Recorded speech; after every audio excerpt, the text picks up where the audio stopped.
92,5 Maestro FM, House with the Sound. Shalom dan apa kabar Sobat Maestro? Ketemu lagi di program Pelangi Kasih spesial Ngobrol KPK, Ngobrol Keuangan Parenting dan juga Karakter. Dan kita masih melanjutkan perbincangan kita ya, dari bukunya Profesor Chandra Cahyadi PhD, Professor of Finance at Eastern Illinois University, USA. Financial Wisdom for Your Kids. Hari ini Kamis 9 Mei 2024 yang juga bertepatan dengan hari kenaikan Isa Al-Masih ya.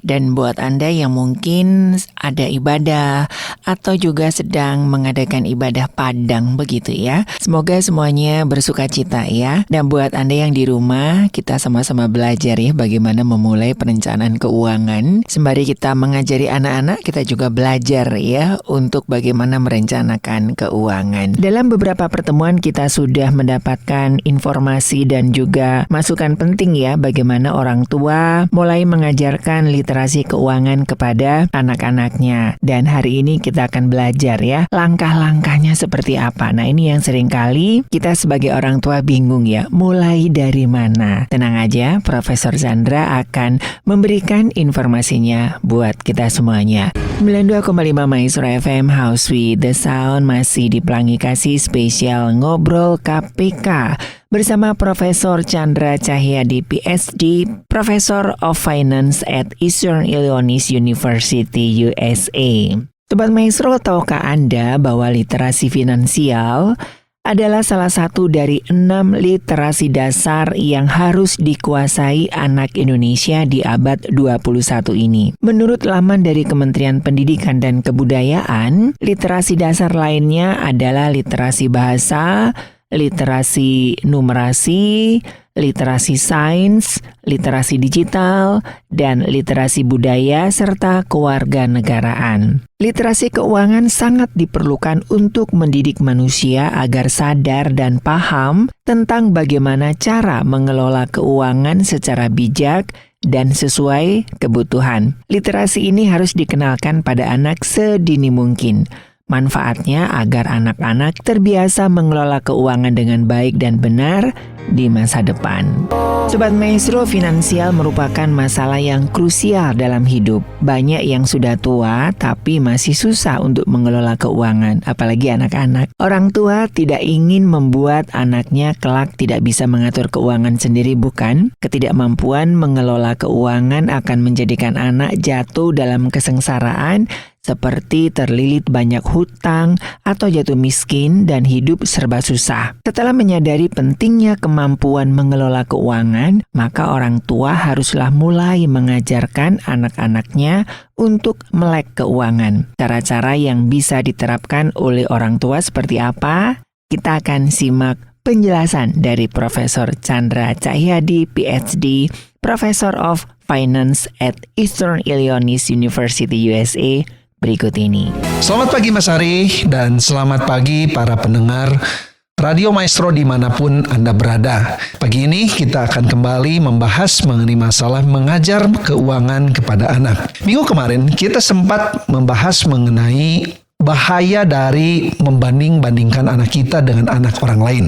Jadi mengukur kesuksesan program pengajaran kita dengan membandingkan anak kita dengan anak lain, itu adalah hal yang sangat tidak produktif, counterproductive. Bahkan itu bisa menghancurkan harga diri anak kita. Kita ingat bahwa tiap anak itu berbeda. Kalau Anda punya beberapa orang anak, Anda pasti mengerti hal ini dengan sangat baik.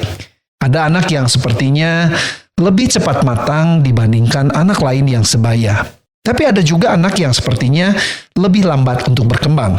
Kalau Anda mengalami hal ini, Anda tidak perlu panik atau mungkin khawatir. Selama Anda tahu bahwa anak Anda sehat secara fisik dan mental, maka semuanya itu aman-aman saja.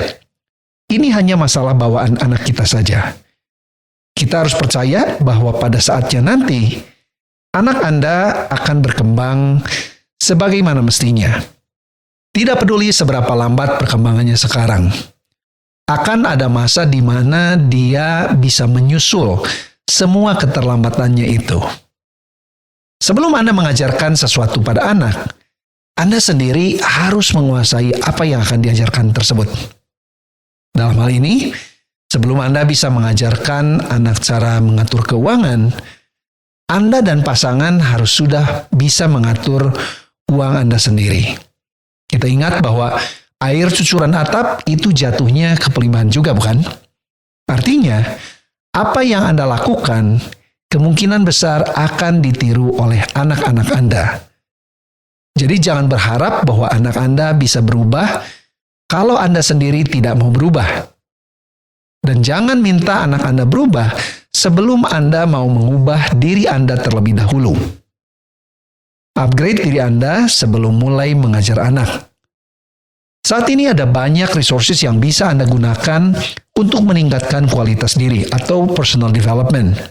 Mulai dari buku, seminar, website, atau artikel. Tapi yang mau saya tekankan di sini adalah percuma ada begitu banyak sumber, baik yang bisa digunakan dan bisa Anda gali, kalau Anda tidak pernah mau melakukan atau mempraktikkan semua hal yang Anda pelajari. Jadi, percuma Anda baca banyak buku atau beli buku tentang keuangan, atau mungkin sampai kuliah lagi untuk mengambil jurusan keuangan, kalau Anda tidak mempunyai semangat untuk mempraktikkan semua hal yang Anda pelajari tadi. Pengetahuan baru tersebut akan berguna bila pengetahuan itu dipraktikkan, dan bukan hanya disimpan di dalam pengertian dan otak kita saja. Karena itu, saya ingin mengajak Anda bukan hanya mengerti banyak hal tentang perencanaan keuangan, tapi saya ingin Anda juga mulai menjadi perencana keuangan itu sendiri. Saya tidak mengharapkan Anda menjadi seorang pakar keuangan, tapi yang penting, Anda bisa mengatur keuangan keluarga Anda sendiri. That's more than enough. Jadi jangan mau jadi pembelajar abadi saja. Jadilah pelaku dari ilmu keuangan yang sudah dipelajari tadi. Saya harap apa yang saya tadi bagikan itu bisa memotivasi Anda untuk melatih diri agar jadi lebih baik. Sehingga pada akhirnya Anda bisa melatih dan menginspirasi anak-anak Anda. Berikutnya saya akan bagikan beberapa cara sederhana yang bisa Anda lakukan supaya Anda dan anak-anak bisa menjadi financial planner minimal buat keluarga Anda sendiri. Yang pertama adalah, ayo kita mulai membuat money diary. Dari istilahnya ini terkesan keren ya. Tapi sebenarnya ini adalah catatan pemasukan dan pengeluaran sederhana, di mana Anda bisa mencatat berapa uang masuk dan berapa uang keluar. Sangat sederhana. Dengan melakukan aktivitas ini, sebenarnya Anda jadi tahu pasti berapa banyak uang yang didapatkan dan kemana perginya semua uang tersebut. Bahkan dengan kemajuan teknologi zaman sekarang, Anda bisa membuat money diary ini di smartphone Anda. Sayangkan kalau Anda cuma memakai smartphone mahal Anda hanya untuk dipakai WhatsApp-an saja. Kalau anak Anda sudah lebih besar, ajarkan mereka untuk membuat money diary tersebut. Cara membuatnya tidak sulit. Sekali lagi, Anda bisa memakai cara tradisional, baik itu buku tulis dan pulpen, atau juga bisa memakai aplikasi di HP anak Anda. Dan sisanya itu bergantung kepada konsistensi dan ketelitian Anda. Semakin detail Anda menuliskan penggunaan uang Anda, ini akan semakin baik. Karena dengan hal tersebut, Anda punya kontrol penuh atas uang yang ada di tangan Anda. Ada tips berikutnya yang juga berguna untuk beberapa orang. Itu adalah untuk kita menuliskan perasaan kita waktu kita mengeluarkan uang kita untuk berbagai keperluan. Apa yang Anda rasakan? Nah, jadi semua hal-hal yang kita tuliskan tadi, semua perasaan dan kondisi emosi tadi, itu akan berguna untuk Anda bisa membuat perencanaan yang lebih baik, dan Anda bisa memakai uang Anda dengan lebih optimal. Cara kedua yang saya mau bagikan adalah dengan membuat sebuah goal board. Artinya ini satu board yang mencantumkan semua tujuan kita. Ini adalah cara mudah untuk membuat tujuan perencanaan keuangan Anda. Anda bisa menggunakan post-it notes, Anda bisa pakai paku payung atau pin, dan juga potongan gambar dari majalah atau printout dari internet. Saya sudah bahas tentang cara mengajar anak membuat tujuan jangka pendek, tujuan jangka menengah, dan tujuan jangka panjang dengan cara menggunakan botol tabungan. Sekarang saya ingin membagikan cara membuat tujuan yang sama, tapi dengan cara yang berbeda untuk Anda sebagai orang tua mereka. Caranya sederhana. Buatlah tujuan keuangan jangka pendek, tujuan keuangan jangka menengah, dan tujuan keuangan jangka panjang versi Anda sebagai orang tua. Kalau sudah, tuliskan semua tujuan tadi di atas kertas post-it notes dan tempelkan di dekat layar monitor komputer atau di tempat manapun yang sering terlihat oleh Anda. Sebagai variasi, Anda juga bisa cari gambar-gambar yang mewakili tujuan keuangan Anda dan lakukan hal yang sama. Tempelkan gambar tadi di tempat yang selalu Anda lihat setiap harinya. Jadi dengan demikian, Anda jadi tahu dan selalu ingat apa yang menjadi tujuan Anda, berapa lama waktu yang Anda punya, dan berapa banyak uang yang dibutuhkan untuk mencapai tujuan keuangan Anda. Ini adalah kunci dari pencapaian sebuah tujuan. Untuk kita punya sebuah reminder di tempat yang sering kita lihat. Sehingga semua reminder itu bukan terus memberikan kepada kita semangat untuk kita bisa mencapai tujuan yang sudah kita buat tadi. Kalau Anda mau membuat sesuatu yang lebih sederhana lagi, Anda bisa pakai pintu kulkas Anda. Tempelkan semua tujuan Anda atau gambar yang tadi Anda pilih di depan pintu kulkas dengan magnet. Cara ini pun selain berguna buat Anda, pasti menarik perhatian anak-anak Anda juga. Biarkan mereka melihat tujuan apa yang Anda buat. Bahkan kalau perlu, Anda juga bisa membuat gambar atau tulisan tentang tujuan keuangan anak Anda dan menempelkan tujuan keuangan anak di samping tujuan keuangan kita. Anak-anak pasti suka. Apalagi kalau Anda membuat tulisan-tulisan ini dengan variasi warna yang menarik dan juga desain yang menarik. Cara ketiga yang saya mau bagikan di sini adalah temukan money hero Anda.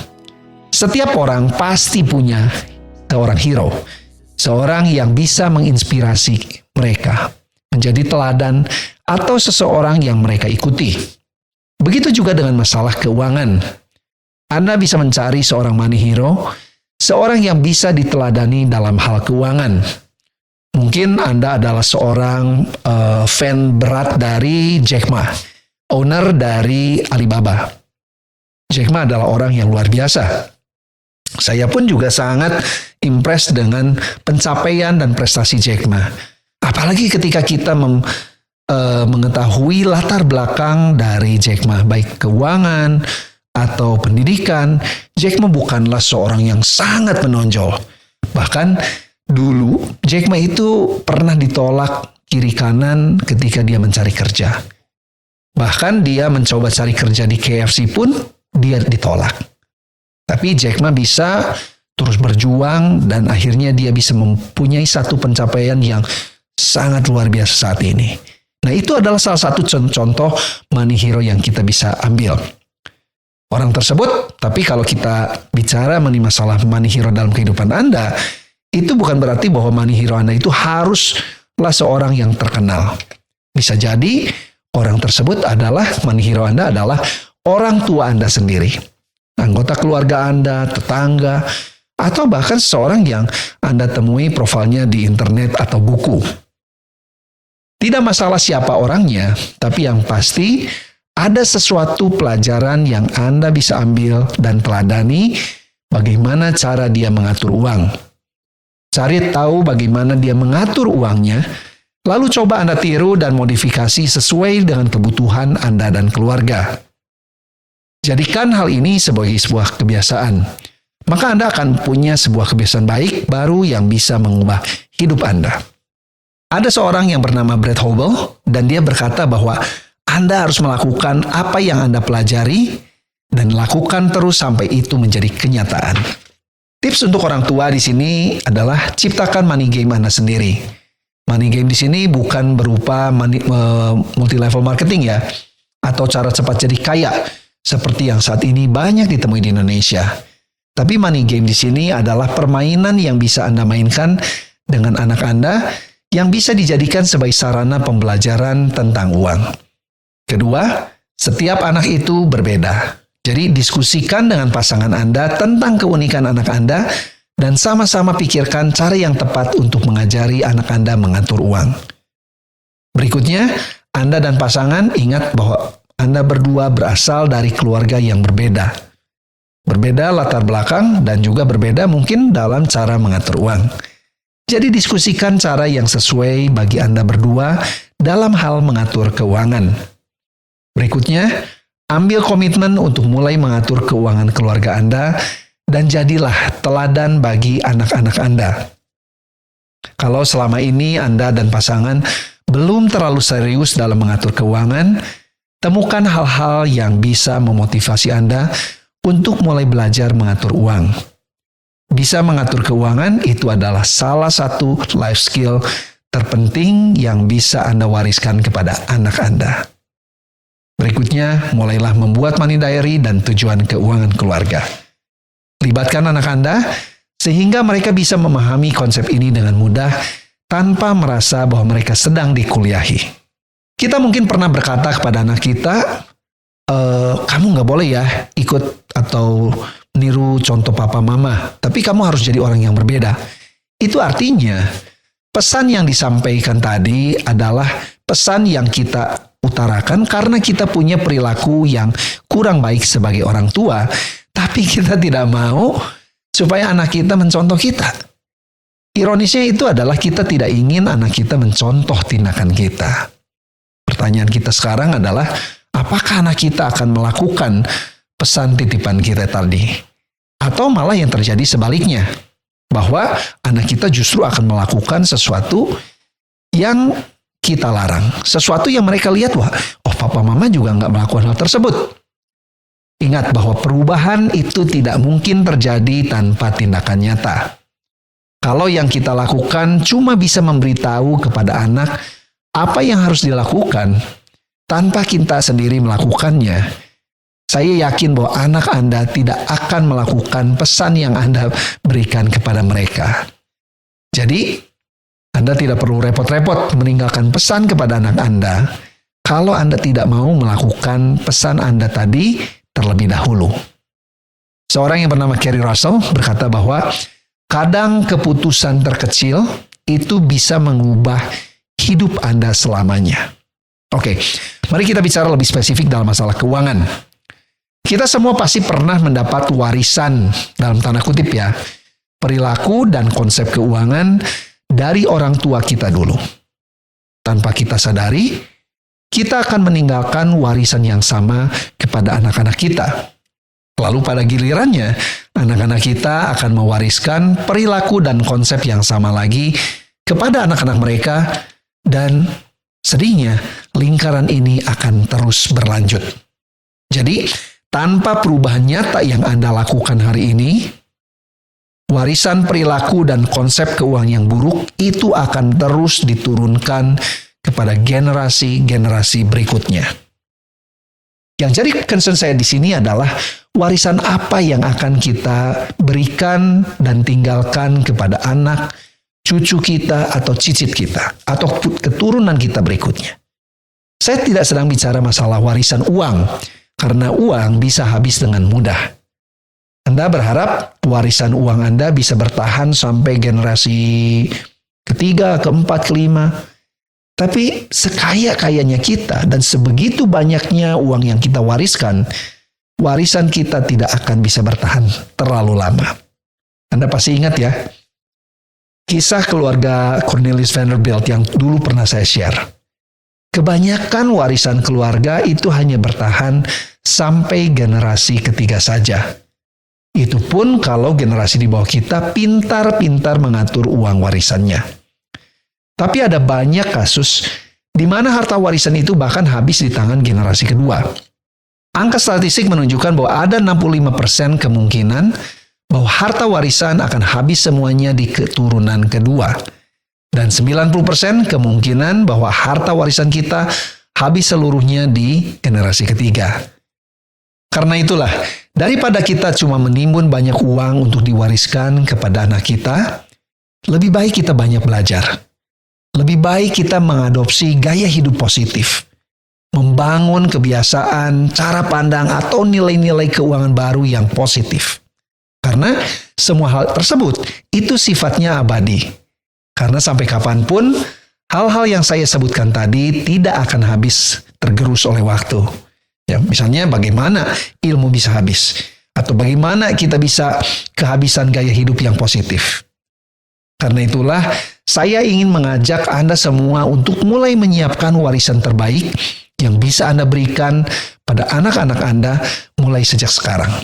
Karena semakin mudah seorang anak belajar sesuatu, semakin besar pula kemungkinan bahwa dia akan mengingat dan melakukan apa yang dipelajarinya. Jangan lagi Anda punya banyak alasan atau, aduh, tapi kan anak saya sudah besar, jangan, atau misalnya anak saya tuh nggak terlalu perhatiin sama saya, atau anak saya tuh nggak terlalu nurut apa yang saya ajarkan. It's okay. Saya percaya bahwa Anda semua itu punya kesempatan kedua. You all have the second chance. Jadi jangan patah semangat. Mari lakukan apa yang bisa kita lakukan saat ini sebaik mungkin dan kita serahkan sisanya kepada Tuhan. Do the best you can and let God do the rest. Oke, itu adalah bahasan kita mengenai masalah pelajaran keuangan untuk minggu ini. Minggu depan kita akan lanjutkan pelajaran ini, dan jika Anda mempunyai pertanyaan, silahkan jangan ragu untuk mengirimkan pertanyaan ini kepada WhatsApp Mas Ari atau WhatsApp dari Radio Maestro. Dan nanti kita akan bahas bersama-sama pertanyaan yang Anda punya. Sampai jumpa di minggu yang akan datang. See ya, bye-bye. Sobat Maestro, uang memang bukan segalanya, tapi prinsip mengatur uang penting untuk ditanamkan sejak sedini mungkin. Ini merupakan dasar pengetahuan finansial yang akan berguna di kemudian hari. Dengan mengajarkan anak mengelola keuangan, kita juga membekali anak-anak kita dengan life skill yang penting untuk mereka. Pengetahuan finansial ini sangat luas dan mencakup bagaimana anak-anak seharusnya menyikapi uang dengan lebih bijak. Misalnya dengan menanamkan kebiasaan untuk berpikir kritis sebelum membeli barang, atau sekedar menanamkan kebiasaan menyisihkan uang untuk kebutuhan penting. Nah, Sobat Maestro, pada akhirnya mengajarkan anak mengelola keuangan merupakan proses yang cukup panjang. Namun dengan upaya yang terus-menerus dan penyampaian pesan yang jelas tentang uang, perlahan anak-anak kita akan belajar dan menerapkan dalam kehidupan sehari-hari. Harapannya kebiasaan ini akan terus dibawanya hingga dewasa saat ia harus bertanggung jawab penuh. Lagi pula, finansial literasi merupakan life skill penting bagi bekal kehidupannya nanti. Dan semoga informasi yang sudah disampaikan oleh Profesor Chandra Cahyadi